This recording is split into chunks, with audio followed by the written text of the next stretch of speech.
Mallayya jewellers, Ottupara, Vadakkanchery.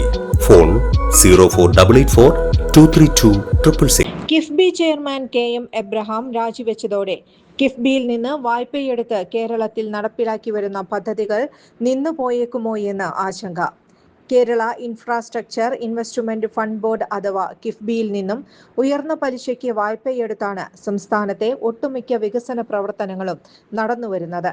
എന്നാൽ കേരളത്തിലെ വികസന പദ്ധതികൾക്കായി കിഫ്ബി എങ്ങനെ ഫണ്ട് കണ്ടെത്തുന്നു എന്ന ചോദ്യം ഇതിനിടെ ഉയർന്നുവരുന്നു. ഇതിനെക്കുറിച്ചുള്ള വ്യക്തമായ കണക്കുകൾ പുറത്തു വന്നു കഴിഞ്ഞു. 2026 മാർച്ച് 31 വരെയുള്ള കണക്കനുസരിച്ച് വിവിധ സാമ്പത്തിക സ്രോതസ്സുകൾ വഴി കിഫ്ബി ഫണ്ട് സമാഹരിച്ചിട്ടുണ്ട്. ഇതിന്റെയെല്ലാം അടിസ്ഥാനം വായ്പകൾ തന്നെയെന്ന് വ്യക്തം. ആകെ 1.237 പദ്ധതികളിലായി 1 ലക്ഷം കോടി രൂപയുടെ പ്രവർത്തനമാണ് കിഫ്ബി വഴി കേരളത്തിൽ നടന്നുകൊണ്ടിരിക്കുന്നത്.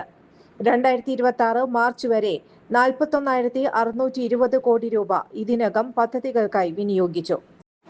വികസനം യാഥാർത്ഥ്യമാണെങ്കിലും ഇതിന് ആവശ്യം വന്ന വൻതോതിലുള്ള വായ്പകൾ സംസ്ഥാനത്തിന്റെ സാമ്പത്തിക ഭദ്രതയെ ബാധിക്കുമെന്ന ആശങ്ക ശക്തമാണ്.